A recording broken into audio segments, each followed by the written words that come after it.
1013. From the Kia of Cleveland Studios, this is ESPN Cleveland 1013, WCLE HD2 Cleveland, W267BI Cleveland, ESPN Cleveland 1013. The top of the hour is presented by Best Buy Metals, making the top of your house the best it can be. Visit bestbuymetalroofing.com.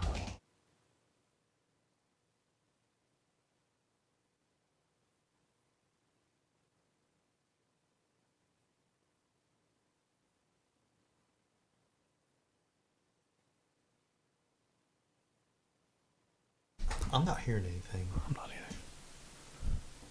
You are listening to The Drive on ESPN Cleveland, having a little technical issues. And, hey, listen, it's all good because we've got an exciting day here in the sports world of Bradley County as some breaking news. The Walker Valley Feisty Philly softball team are the TSSAA 4A state champs. Got a little tongue-tied with that TSSAA there. Man, congratulations to them. That's awesome.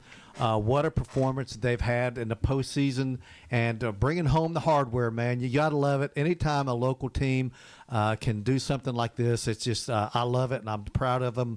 Happy to be a fan of their program, and they've done a wonderful job. So, yeah, the champs for 2025 resides here in Bradley County, and just so happy for them, for all those girls and the parents and everyone at Walker Valley School, high school. So congratulations to them, and can't wait to hear from them, if you will. Yeah, so, we're gonna have a special treat around 5:20. The head coach of the Feisty Phillies, Lauren Lindbergh, is going to call in and chat with us here on The Drive to talk about not only this championship game win over Green Hill, once again, final score in extra innings and 8 innings there in the championship game, 10-8. The Lady Mustangs taking care of business and in a phenomenal environment. But I'm sure she's going to talk to us just about the makeup, because one thing that I can tell you firsthand is I see the work that they put in, and this has been a work in progress for many years. So I'm sure she's going to dive into all that and the tradition that is Walker Valley softball. You know, it's funny. I love it when a team can win it in dramatic fashion like that. But, man, you talk about your gut just in knots during that game as a fan. And I know who it's the fans are the ones that suffer. The players and the coaches don't go through it as much as the fans do. Yeah. And of course, they're confident in themselves. They know that, they feel good about their chances and all that stuff. But I mean, you always, as a coach or as a fan, you want to win 10-0. Yes. It's like you don't want the stress if you can avoid it. You don't want the stress. But when you win it like they did, the memories of it lasts so much longer, and it's so much more memorable. So, yeah, winning it in extra innings and all that good stuff, so it just makes it that much sweeter. And listen, being on the losing side, you got to feel for the team that lost. I mean, that's gut wrenching, because how many times they're going to be going, if only we'd have done this, if only we'd have done that, we could have won it in regulation. Don't go. They're beating themselves up. That's the tough part. And Green Hill's a very good team, and they had a 2-run lead after Walker Valley had led most of the game. Green Hill ended up getting ahead with a 2-run lead. Listen, Feisty Phillies responded immediately, tied the game up, and took it into extras. It was such a fun game. I obviously here in the studio today wasn't able to make the trip up there to watch, but I was glued to my phone, keeping up, watching on Game Changer, and then clicking over.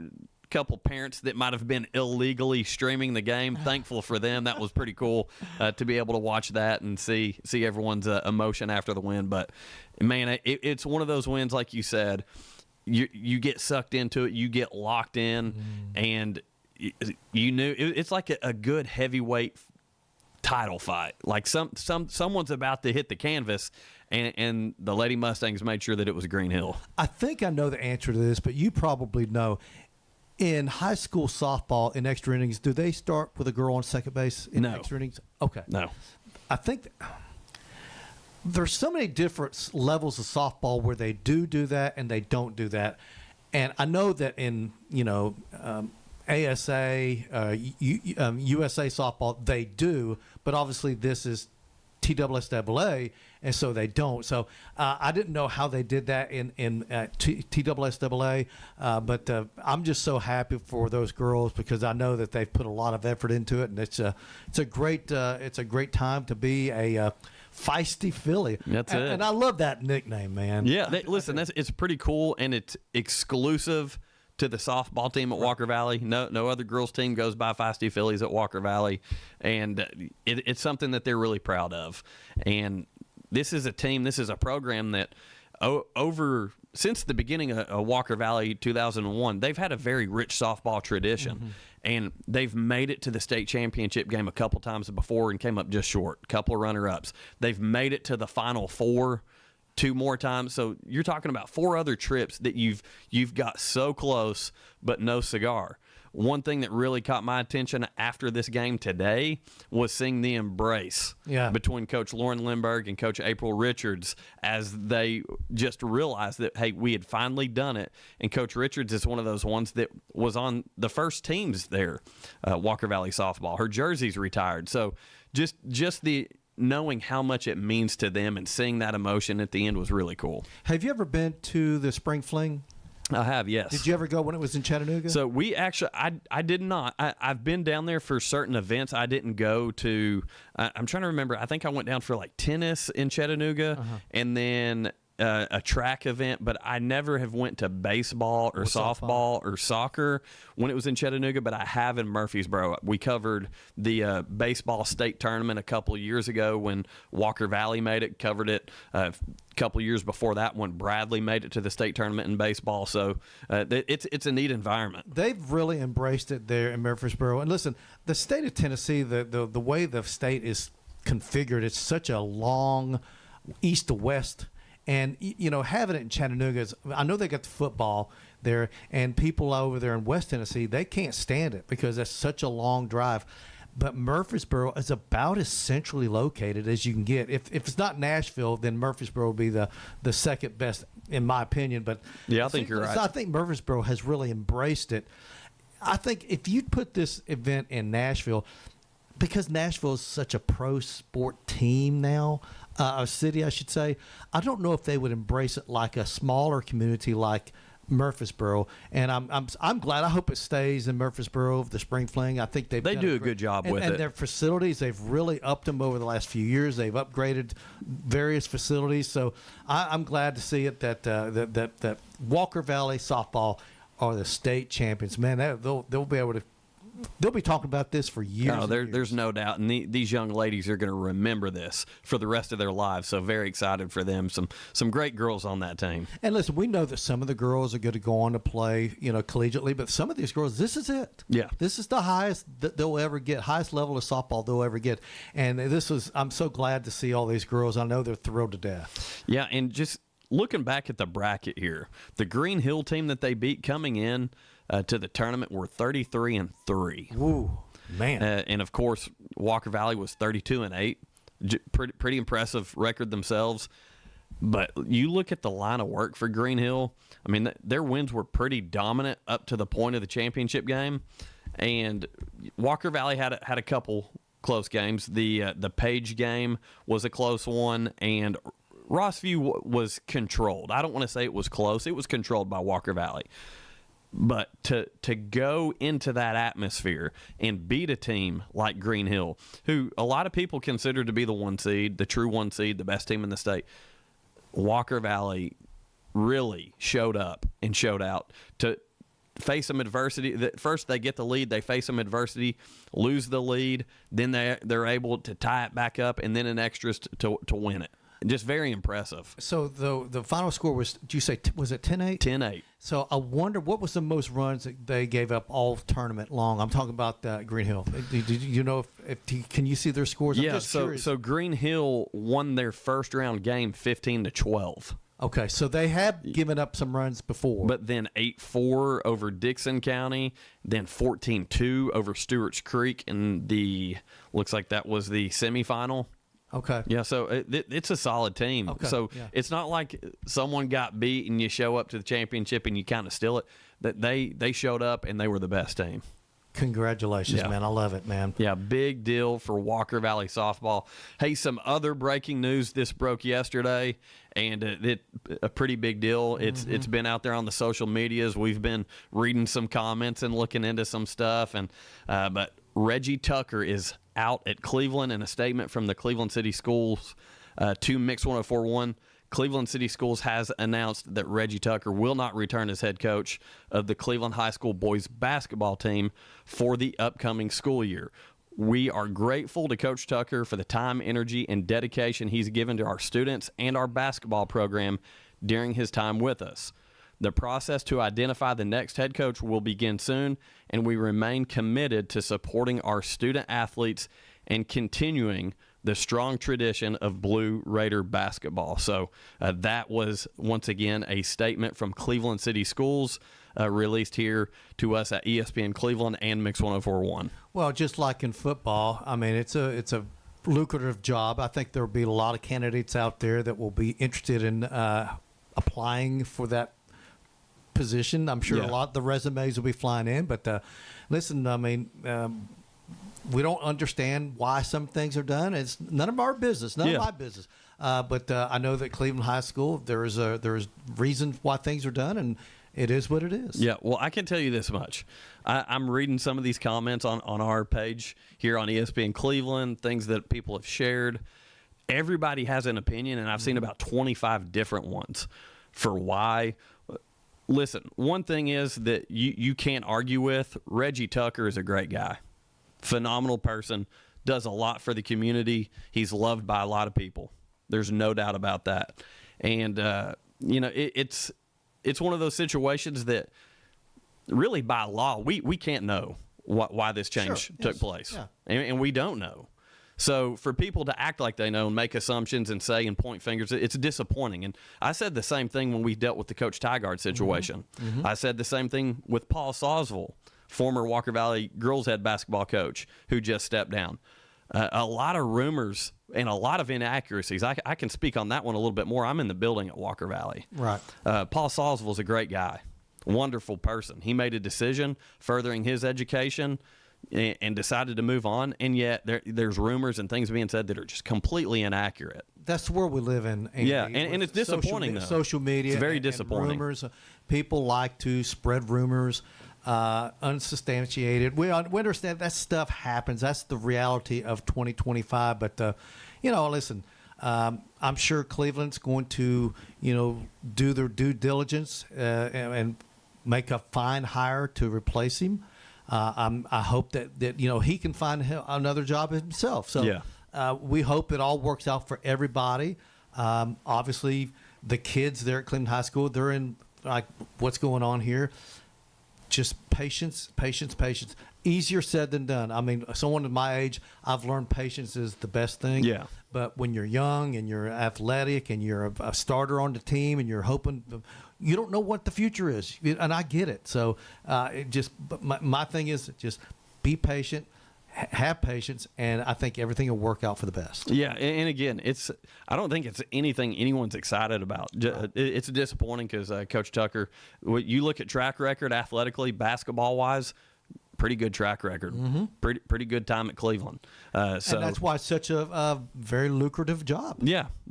So it's just disappointing just to see some of the takes on this. So again, I do think Coach Tucker is going to land on his feet, and I think Cleveland High School is going to land on their feet as well. Yeah, so we'll have to wait and see, and I'm sure that they'll, like I said, I would suspect within, I'm going to say 30 days. I would think before then, but I would say within 30 days, we'll know who the new basketball coach is going to be at Cleveland High School. Listen, they've got great basketball players walking the halls there.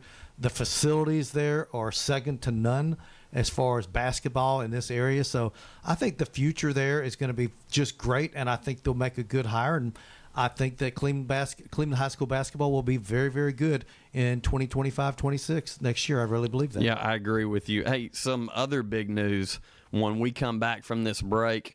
After we talk to Walker Valley head softball coach Lauren Lindbergh, we're going to talk some Atlanta Braves because Ronald Acuna Jr.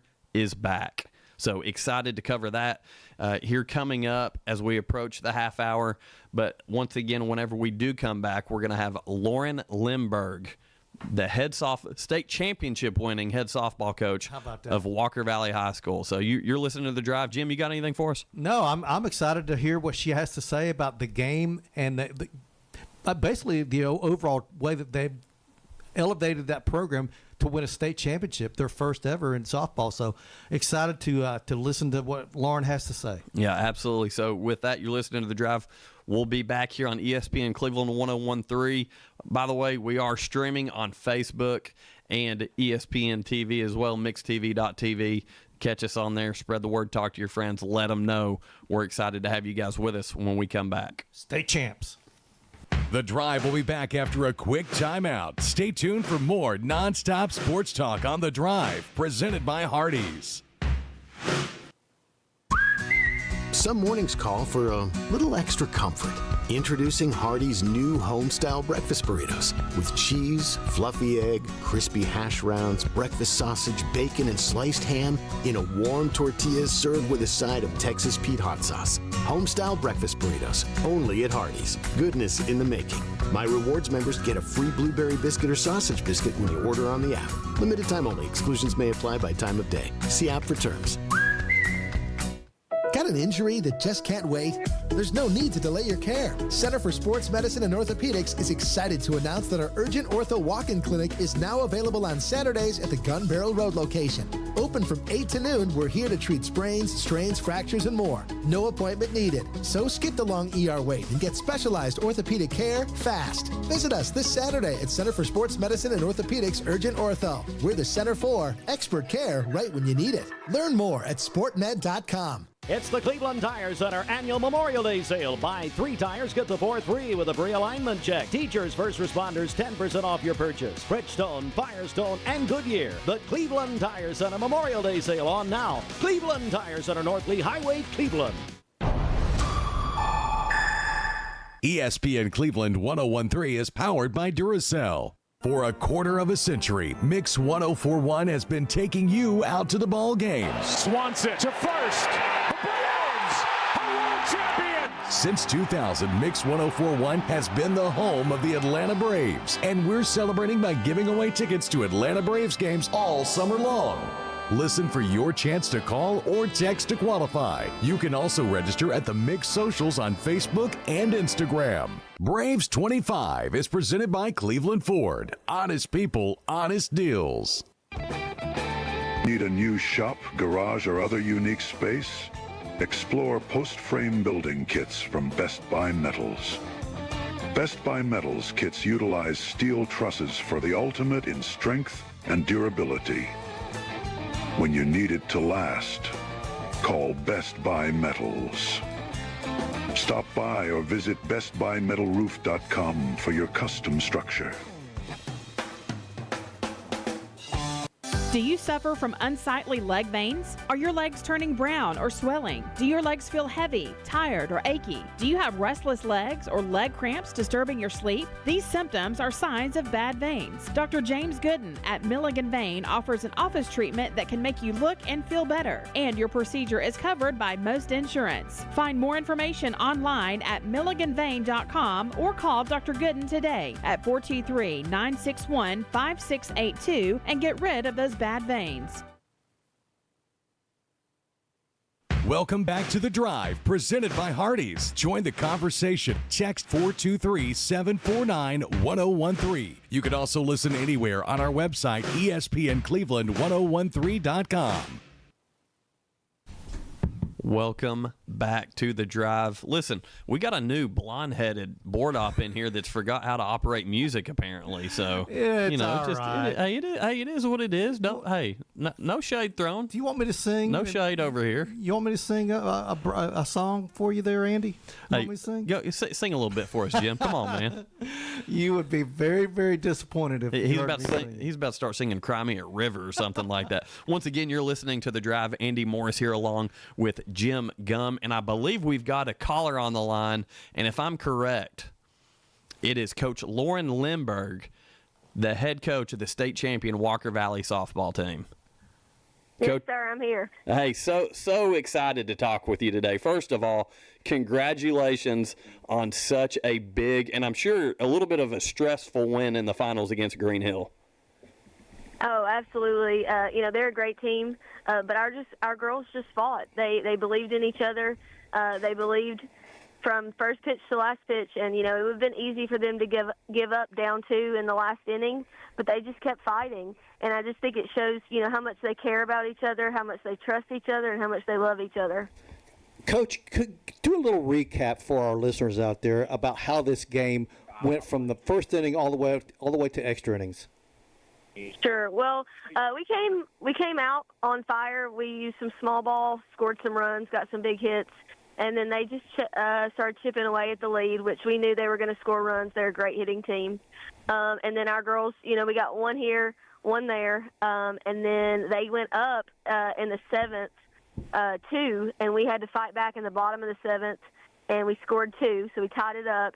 And then, the top of the 7th, and then the 8th inning, we were able to score 3 runs, and then we had to hold them in that bottom of the 8th. They scored 1, but we were able to hold them. So, one thing that really stood out to me is senior pitcher Ryan Presswood, Boogs, just seeing her dig in and take care of business to lock things out. We've seen her pitch good for you guys all year long. Her entire career at Walker Valley, she's been a solid pitcher, UTEP signee. But seeing the resilience, I can't imagine, she's got to be wore out after this tournament. But just seeing her that last inning go out there and just grit her teeth to kind of just lead you guys to the victory. Talk about her for just a second. Man, Boogs, she has been just a competitor and a fighter for us her whole time at Walker Valley, especially this year. We talked at the beginning of the year about this was our goal, those seniors. Just such an incredible – I can't speak enough about their leadership and the legacy that they are leaving this team and this program. They are just fighters. They're competitors, and she sets that example. And I think she also trusts her teammates. She trusts her defense. She pitches free because she knows they've got her back. And she's just a competitor. She works her tail off, and she wants the ball every game. You don't ever have to worry that she's not going to want it because she wants it. And her and that group and everybody, we just willed that victory. We just made it happen. Coach, you're going to love this one. You just won a championship. Now, what about next year? So tell us about the underclassmen that are coming back for you next year and the prospects for the next year's team. Sure. We're losing a lot. We've got 5 really special seniors that we're going to have to say goodbye to. But we've got a lot of young talent. We've got some juniors and sophomores as well that are competitors, and that, to experience this, I told the girls that, when we got done with the game, you younger girls, remember what this feels like. We've got some great kids coming up this next year, so we're excited about what the future holds. But obviously, with this group of seniors leaving, we're losing a lot.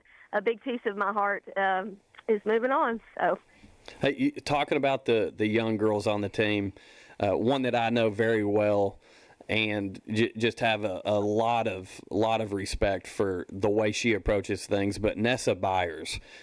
Yes. I know she had a big moment for you guys to get you to where you were in the state tournament. And I believe that you might have suffered a rotator cuff injury as you were waving the runner around third in that same play. I'm getting that checked out. But just talk about Nessa for a second. Yeah, sure. Nessa has no fear. She's a worker. She's a competitor. There's not a moment too big for her.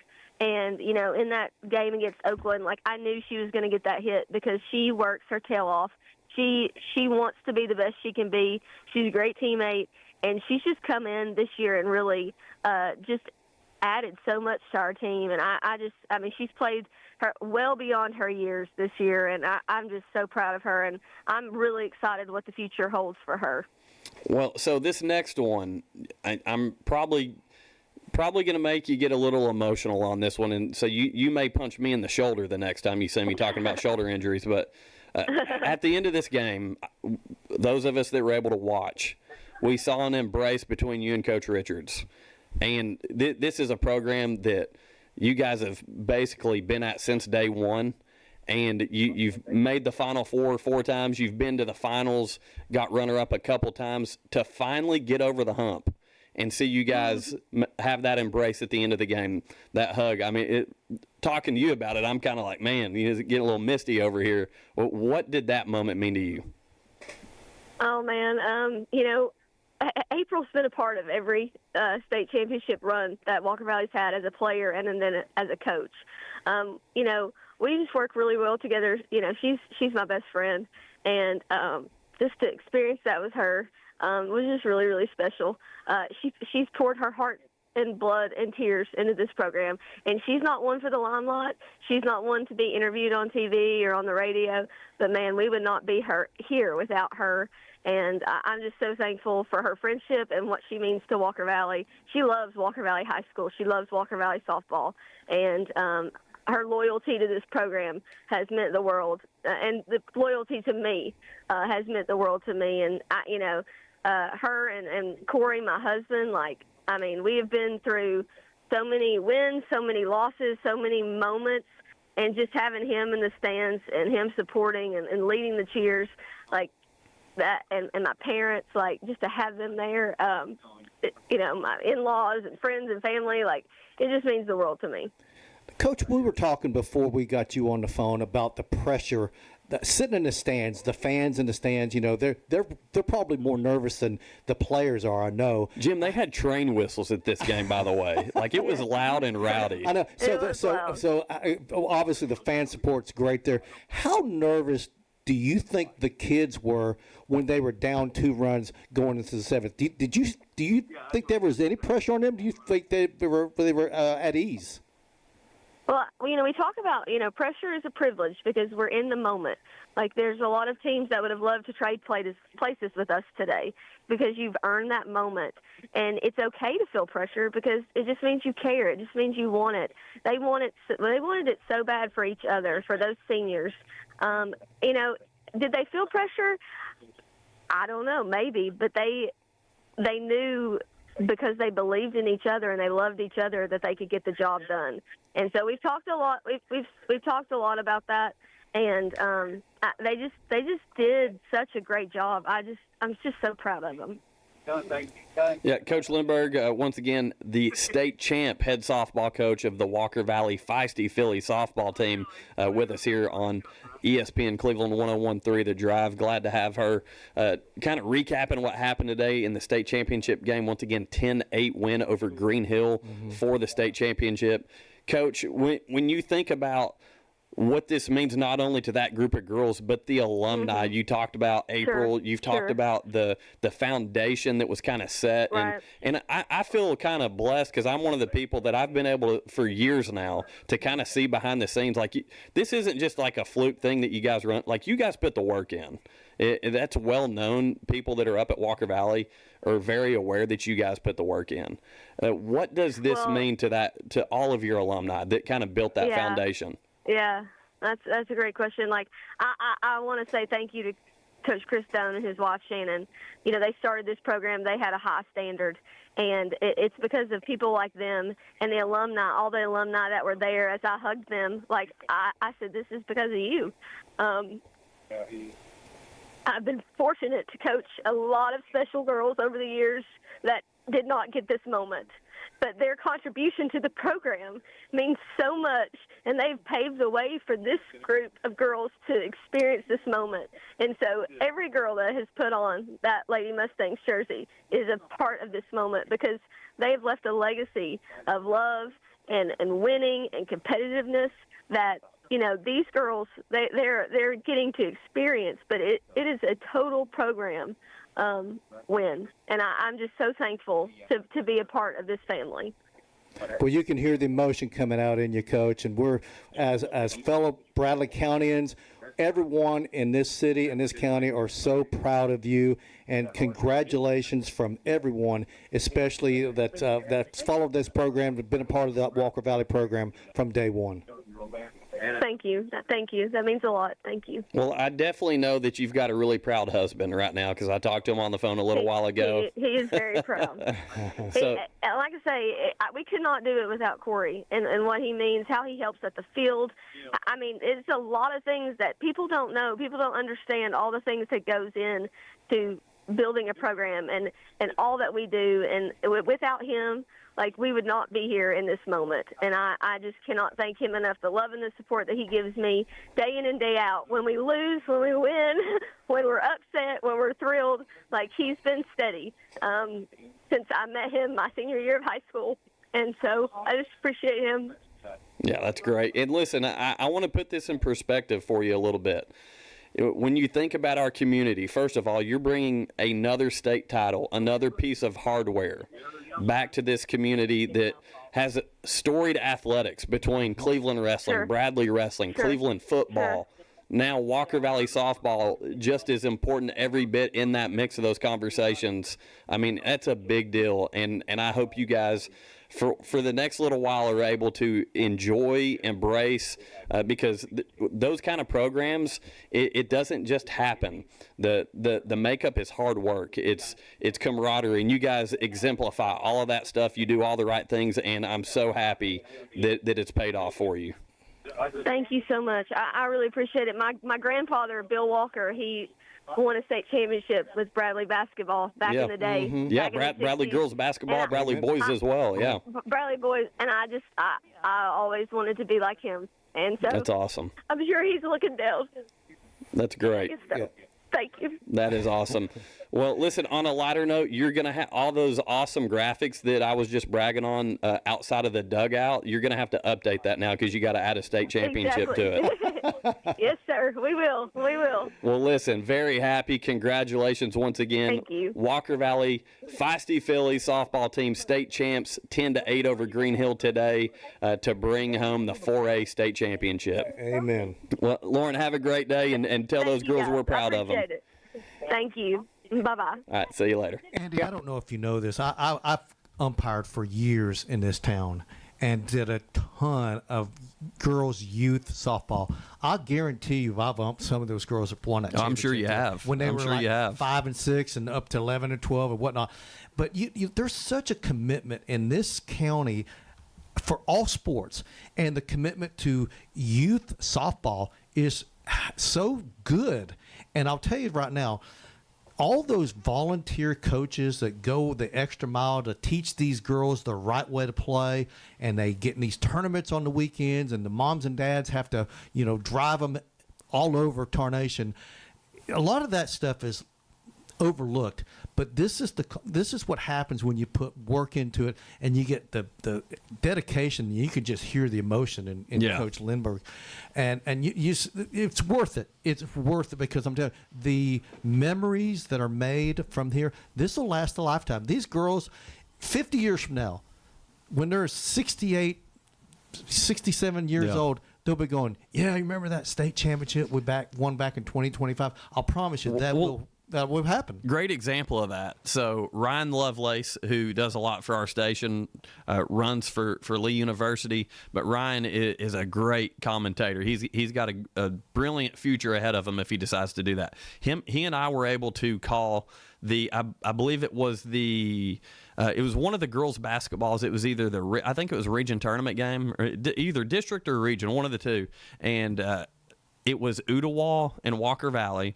and first of all, great game. Walker Valley loses basically on a buzzer beater, but that night they honored the Ottawa women's state championship basketball team from, I believe, 1975. Exactly. And to see those ladies show up, when you were talking about that's one thing that stood out.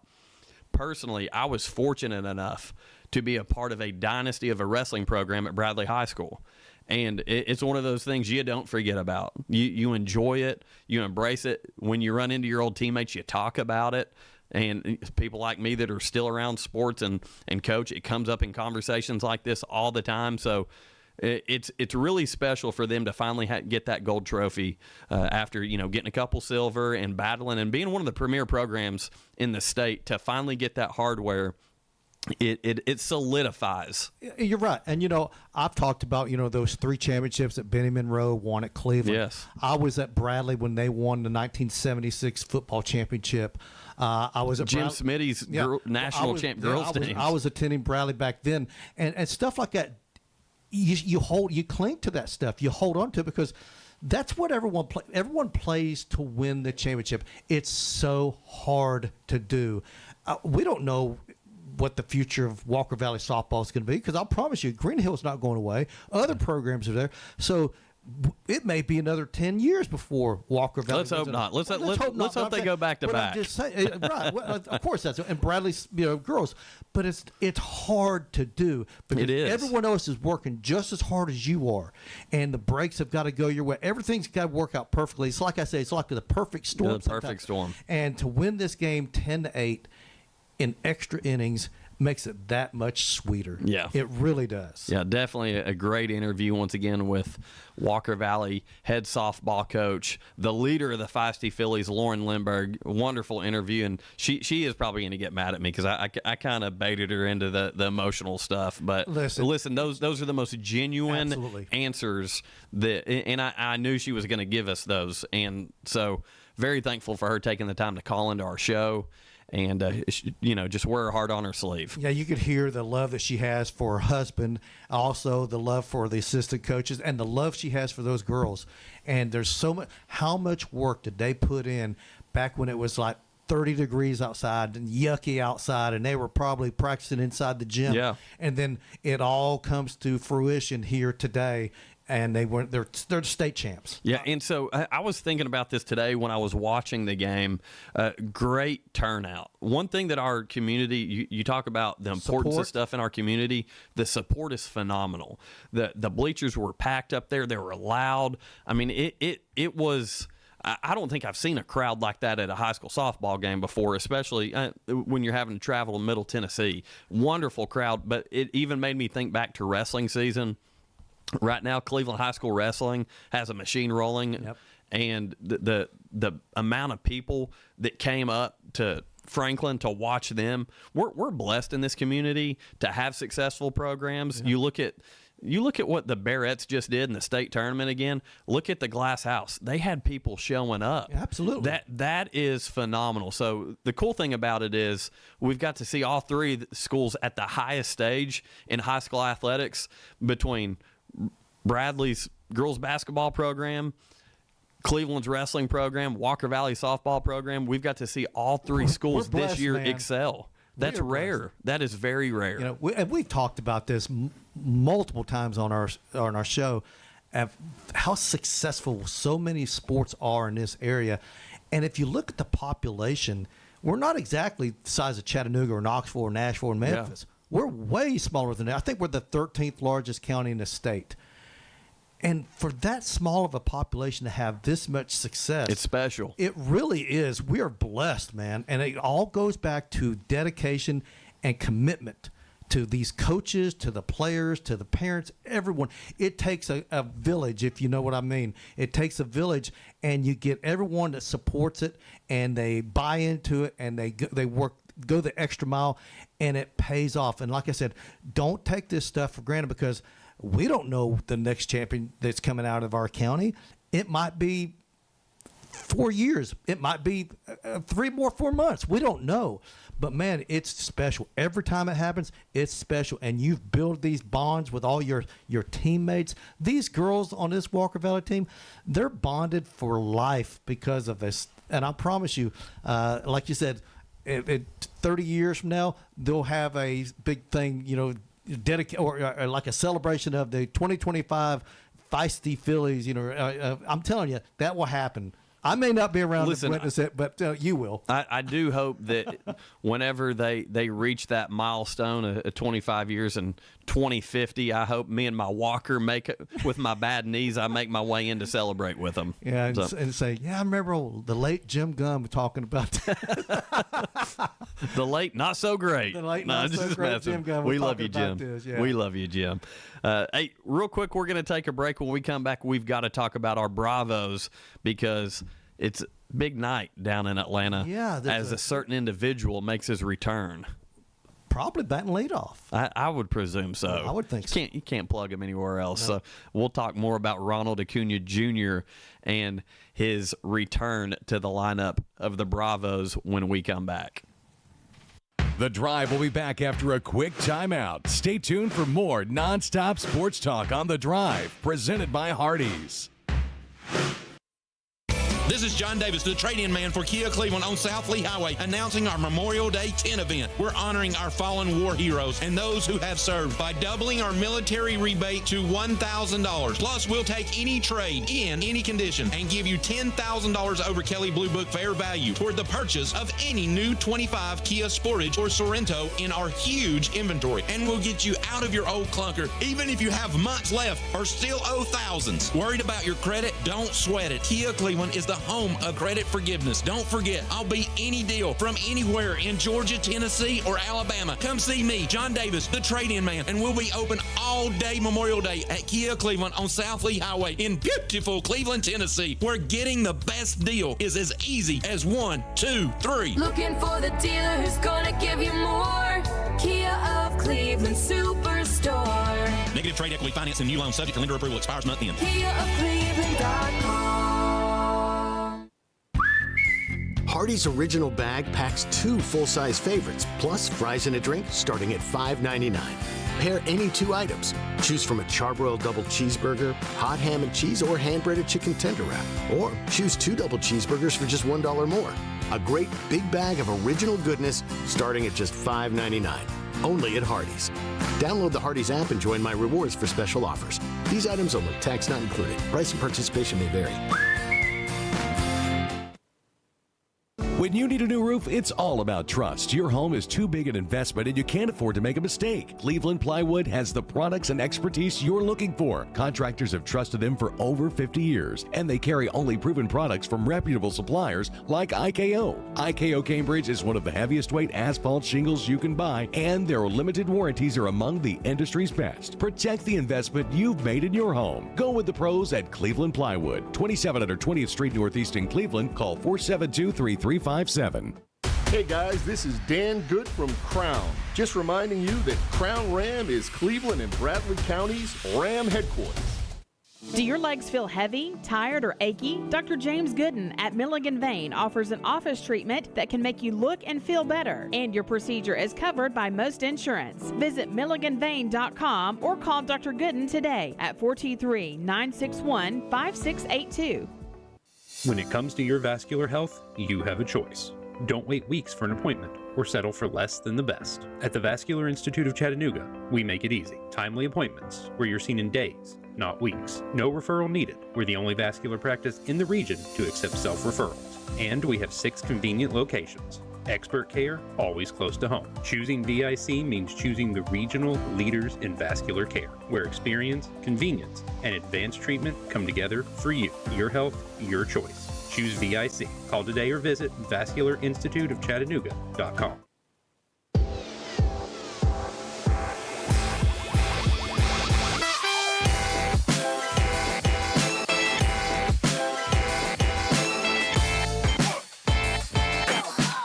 Welcome back to The Drive, presented by Hardees. Join the conversation. Text 423-749-1013. You can also listen anywhere on our website, ESPNCleveland1013.com.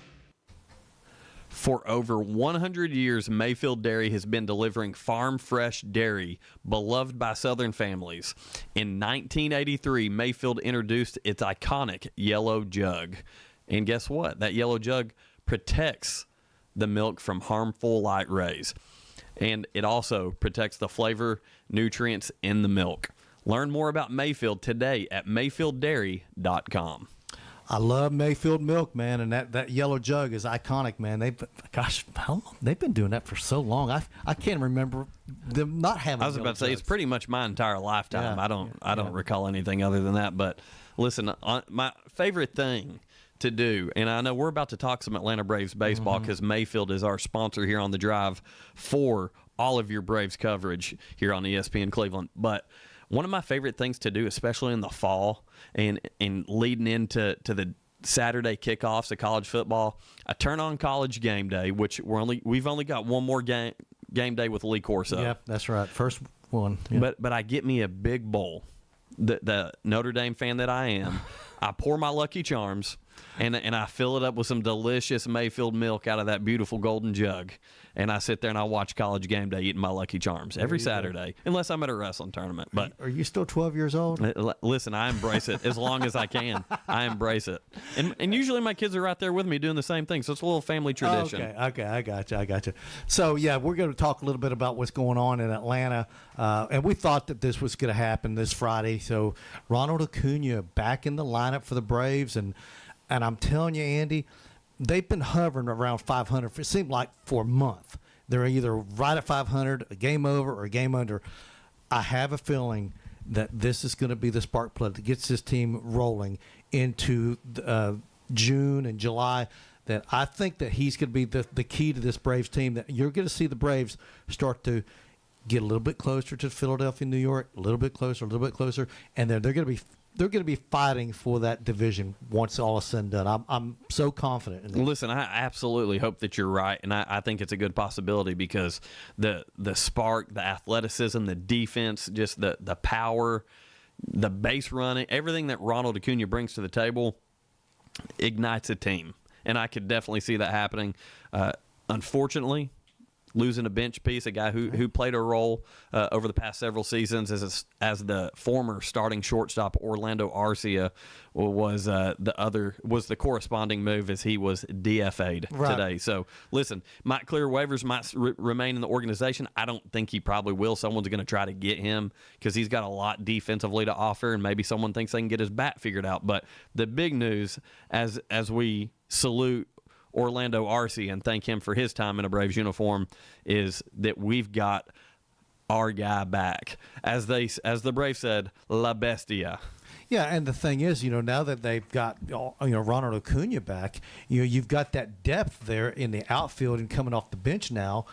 I mean, I'm telling you, this team, if they stay healthy, and that's always a key, Andy. You baseball, you just never know, especially from the pitching side of things. If someone's going to do something to their arm or whatever, that if they can stay healthy, they've got such a deep bench now and guys that you have confidence in. And I think this really bodes well for the Braves. Obviously, Ronald Acuna is one of the premier players in all of Major League Baseball. So you're going to see this guy in the lineup, I think, just about every day. I can only imagine maybe they'll give him a rep occasionally early on, but once July rolls around, I think you'll see him lean off literally every night. Yeah, I do think you're right there, Jim. Unfortunately, last night, Atlanta lost to the Nationals 8-7 in a complete blunder of a game, just a very sloppy, ugly game, and losing both the games that they actually played up there in D.C. Game 2 of that 3-game series was actually rained out and rescheduled later on in the season. But in Game 1, rough outing from Spencer Strider in his first game on return from the injured list. So I imagine that's going to improve. He's going to get a little bit better Game 2. The pitching really struggled. Smith-Shawver got us behind the 8-ball early, giving up some runs, and ended up the loss was actually accredited to Dylan Lee, who only pitched to one batter and gave up a hit and a run, an unearned run. Right. And but the good news is the offense is rolling. Olsen and Ozuna both with 3 hits, each with a home run, and Olsen also had a double. So those guys are rolling. But the big news as we get ready to queue up what's leading us into tonight's game is the return of Ronald Acuna. He's a 5-tool superstar. He's an MVP. He's a 70-40 guy. He is a superstar player. There's no question about that. He looks like he's ready to go. I feel great. That's the most important thing. And when they tell me you need to play that day, I'll be there. Ronald Acuna, La Bestia, crushed off the bat of Acuna. He's going to steal it. No chance. Got another one. First swing of the game. That's history. Leaps, and he's got it. Ronald Acuna, a great throw on a hop. Ronaldus Magnus. Take the base and take a bow, number 13. I'm back.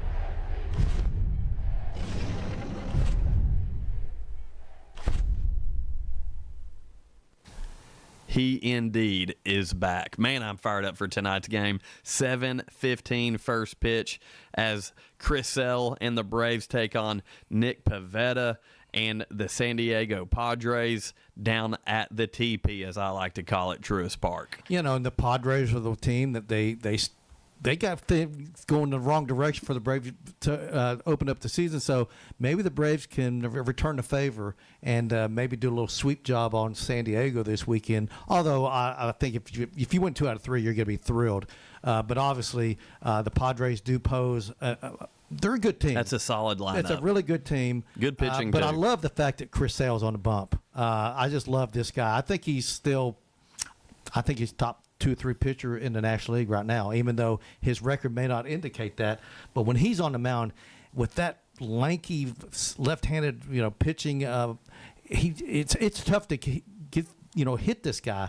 So I think this is a real interesting game tonight with Acuna out there. You got Chris Sale on the bump. I just really like the Braves' chances to get the W tonight. Yeah, absolutely. Again, first pitch 7:15, where the 24-25, just under 500 again. Braves third in the National League East, 7.5 games out of first place. Again, back home against the Padres, who were 27-21, third in the National League West, 3 games out of first place as they try to chase down those pesky Dodgers out there in the West. But again, the highly anticipated return of Ronald Acuna Jr. tonight. You'll be able to catch that game right here on our stations. And I want to make sure our guy Ryan sent me the lineup for tonight, because we've got so much going on with the NBA and, of course, college baseball that's happening as well. So it's going down tonight. The Braves are on Mix on ESPN. Pacers-Knicks game 2, that's at 7:30. So the Braves will be on Mix 104.1 tonight, presented by Mountain View Nissan of Cleveland. Yeah, so it's a big night for Major League Baseball in this area. Of course, like you said, the NBA, you can catch that here on ESPN. So we're excited about all the stuff going on, but we're just, like I said, we've got a lot of stuff going on right now. I'm excited about and I'm changing the subject just a little quick on you here. I'm excited the fact that college football has decided to go with the straight seeding. I'm excited myself. As opposed to what they did last year. Last year was a complete debacle. And I know this happened a couple days ago. We haven't been on air in a couple days, Andy. We kept getting bumped by the Vols baseball. And listen, and I want to be honest, I was frustrated. I was like, I'm ready for Tennessee baseball to lose so we can talk about some sports on the radio. Get our Vol fans upset here for a second. But no, Tennessee upset Texas, by the way. So the real UT won. Yeah, the real T beat the fake UT. Longhorns, horns down. Number 1 team in the country no more is the Volunteers. Tony Vitello and company took care of business over Texas. And that probably locked up Tennessee hosting a regional. I would suspect that there'll be a host city now, or host site there in Knoxville. And listen, the Vols have been a very wishy-washy team all year, and they've really struggled against SEC competition. But, they turned it up a notch or two down there in Hoover. So this probably gets them to host. And I'm excited to see the Vols maybe make a championship run in the SEC championship. Yeah, I think it's a very good possibility. And hey, Jim, before I go back to you, I've got something real quick here.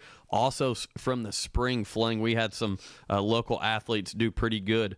From Cleveland High School, junior Sawyer Boyd got 4th in the 110-meter hurdles and also got 5th in the state in the 300-meter hurdle. So congratulations to Cleveland High School's Sawyer Boyd. Double medals up there in track and field for, I believe it's the Blue Smoke is what the Blue Raider track team call themselves. So big deal for Sawyer Boyd being All-State. And then also for Walker Valley High School, the boys 4x400-meter relay team made the podium. They got 8th place. Very proud of those guys who I've heard a lot about them all year. That they were really, really impressive throughout the entire season. So proud of those guys, and definitely a big deal for them to go up there and get on the podium. So a lot of stuff going on at the spring fling for our local schools. Big deal. Absolutely, man. Congratulations, and man, I don't know. Have you ever tried to run the hurdles? Those guys are those. You talk about athletes. to try to just it's to an art form. Just to jump over It's one. an art form. And then to do it, oh my gosh, those guys, I can't imagine being that athletic. Hey, speaking of athletic, Duracell in Cleveland is now hiring mechanical skilled technicians. You got to be skilled to do that too. $22 to $27 per hour. Excellent benefits beginning day number 1. Medical, dental, and vision insurance, paid vacation, holiday pay, 401k, tuition reimbursement, and more. Apply now at Duracell.com. That's Duracell.com. Yeah, so let's go back to the college football talk here for just a second. Again, the college football, not necessarily the committee, but the board met and they decided to go to adopt with the new straight seed model. And one thing that I'm excited about is you're going to avoid these blunder of matchups. And I know you can talk a little bit more on that. It was terrible last year. And the thing is, you had 4 teams that got buys last year. All 4 went 0-1. None of them won their game. The fact that you had... That's why I don't know if I want to be a top 4 seed. Well, you do. I don't know. But the way they had it last year was all... they didn't have the best... Those weren't the best 4 teams. I think Georgia was definitely, deserving of it for sure. But, man, the way they had it, you had Boise State getting a bye. You had Arizona State. I'm sorry. Yeah. Those teams were not for the 4 top teams in this country. It's a straight seed. Number 1 gets 1 seed. Number 2 gets 2 seed. And that's how it should be. Regardless of the conference affiliation, or as in your case, an independent. And Notre Dame now, if they are a top 4 seed, they do get a bye, because in the old way, Notre Dame was ineligible. Could only be the 5th seed. That's the highest you could be, even if you're the number 1 team in the country. They could not be a top 4 seed, which I'm glad to see that it's done fairly now. Well, so I don't know if it is fair, and I'm saying this as a Notre Dame fan, so I'm glad you brought this up. Notre Dame is not in a conference, does not play for a conference championship, can't be penalized for losing a conference championship game, really can't be rewarded for winning a conference championship game. I felt like playing that first round kind of equaled out the fact that, hey, Georgia and Texas are playing the week before. Mm-hmm. They get that week off the next week. Notre Dame plays since in that first round while those teams are recovering. It kind of balanced things out. I do think there are going to be a lot of people, again, saying this as a Notre Dame fan, there's going to be a lot of people irritated with the fact that now Notre Dame can be rewarded as a top 4 seed and get that bye in the first round. But that's where you talk about last year's playoff. I like the fact that, hey, guess what? We got to play a first-round football game. It was almost like fine-tuning. I think it's a big deal to kind of be in a groove, get some reps in, some game speed reps, because in the postseason, you're sitting for a few weeks. It slows down a lot. Well, think about this now, Andy. Now, it would be rare that this could happen, but it's possible. Let's say the SEC has one of those magical seasons where they've got the number 1, number 2, and number 4 team in the final poll. Well, number 1 and number 2, they're playing in the SEC championship game.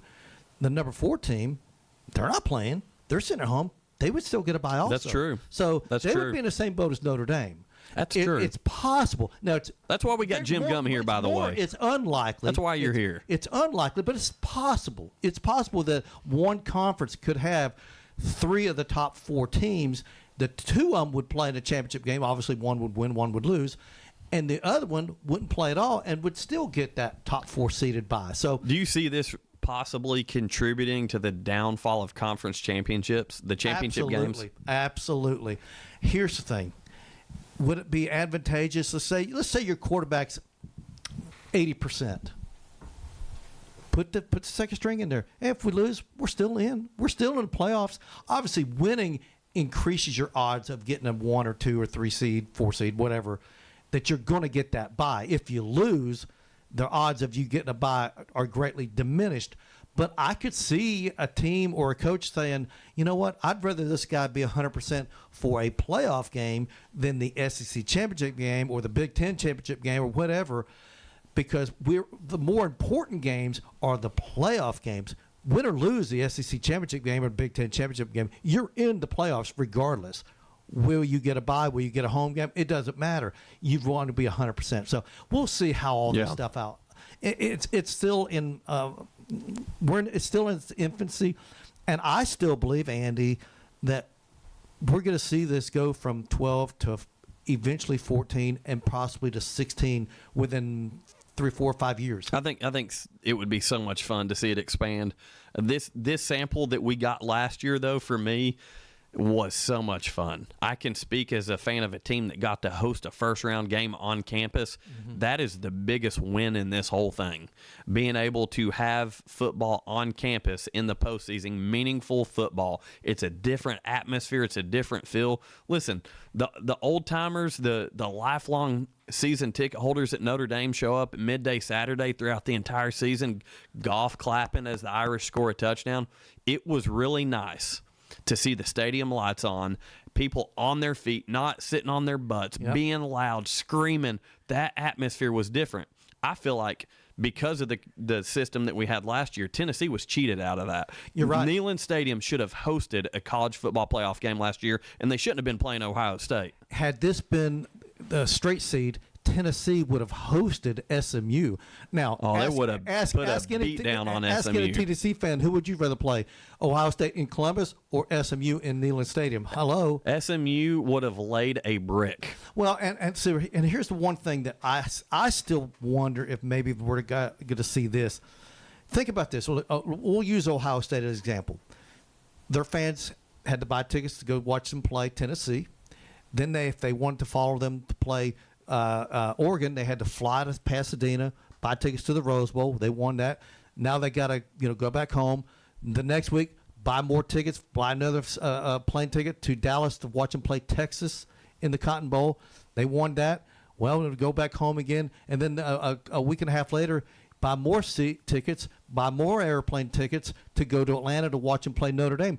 How much money did these fans have to fork out? So what I'm thinking, you may see at some point the first 2 rounds at home and only play neutral site games in the semifinals and the championship That'd game. be pretty cool. Because it would alleviate the stress and the financial burden on these fans having to travel all over the country. The deciding factor in that is going to be how much do you lose money if you're the NCAA, if you're these conferences, if you're these – this is the big one. If you're these TV networks, is there any money lost because you're not affiliated with certain bowl games because you're on campus? So that would be the only underlying issue I feel like there. But I love where you're going with that because I think the on-campus games, just for atmosphere's sake, just for the guys that are strapping on the pads and putting on the helmets – I think there's not a better environment. Oh, listen, look at the NFL. And I know we're both bigger college football fans and NFL fans, but the NFL, every playoff game is at home except for the Super Bowl, the championship game. That's the only one that you have to travel away, unless you're a visiting team, of course. But the team, the highest seeded teams, every game's guaranteed to be played in your home stadium until you get to the Super Bowl. And I think that's easier for the fans because they don't have to book all these flights and hotel rooms. Listen, you still got to buy the tickets and go to the games. But for crying out loud, think about just the travel expenses of going to Pasadena, going to Dallas, going to Atlanta. That takes a toll on you. Think about this. If you're a Volunteer fan and the Vols make the playoff, and this new deal that they're about to have with Adidas, you have to spend your money to buy all this new Adidas gear. You want to save some of that money, right? That's right. Listen, I'm ruffling some more feathers with that. That is a big rumor going around. I think it's more than a rumor. I do too. I do too. I think Adidas is going to get this, and I know a lot of the fans aren't so crazy about it, and I've heard even some players aren't crazy about it. But you know what? The bottom line is dollars.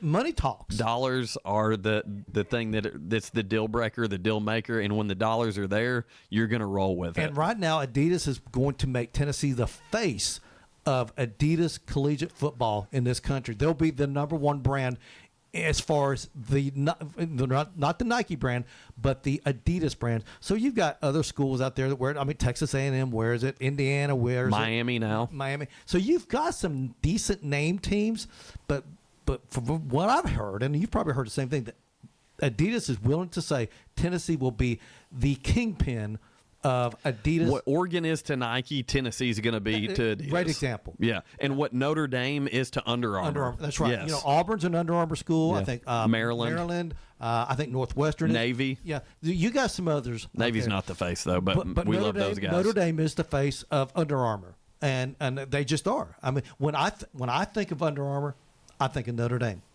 I remember when they used to wear Champion. Remember they used to wear Champion after uniforms? Champion, there was a good stretch where they were in Adidas school. Yeah. And I was a big fan of the Adidas stuff. It's quality stuff. The biggest thing is Under Armour being a newer company. There were some issues early along. Josh was on our show, Josh Rogers, the other day. He talked about Under Armour during their not so good days. They're so much more developed and better now that you don't have cleats falling apart while you play in them. But Adidas is such a big worldwide brand.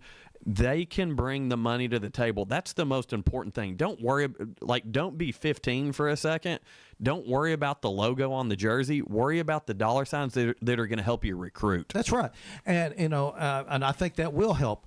What's weird, and I don't know how this works, but, Michael Jordan's Jumpman, you've got Michigan wears it. Florida Gators. North Carolina wears it. So you've got a few schools that wear the Jumpman or the Air Jordan jerseys. And I know they're affiliated with Nike, but I don't know how that works as far as – because I can still consider Michigan to be a Nike school, but they don't have the swoosh. They've got the Air Jordan logo on their jerseys, and I don't know the difference. I know, and Florida does the same thing, and North Carolina does. Of course, North Carolina does. Michael Jordan went there, but you've got a few schools that do that. So stuff like that's always interesting to me. Yeah, that is neat. And one thing that has just always been odd to me though is watching a football game and seeing a football team wearing a basketball logo on their jersey. That's weird to me. I tell you what, I don't know if you know this, but the head guy as far as the athletic equipment up there in Knoxville.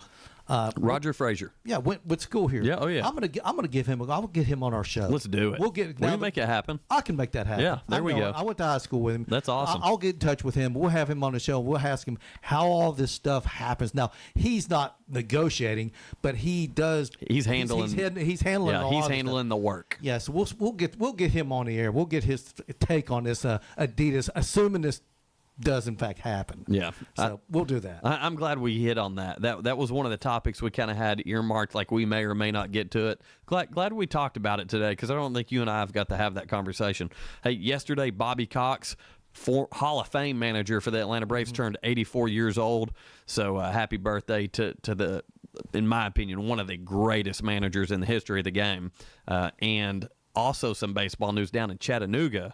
The Lookouts' new stadium has been announced that it will be named Erlanger Park. Yes, and I'm telling you, go on YouTube, just type in Erlanger Park, and there's a fly-through video, like a drone shot. Oh, it's obviously it's all renderings, but that park is going to be so cool, man. I can't wait to go there. And of course, it opens up in 2026 next spring, so it's well on its way. Do you ever get down Chattanooga and I do. that way? If you go down that way, you can really see it starting to take shape. Hey, you want to talk about a Walker Valley softball alum? Sydney Hooper works for the former Lady Mustang.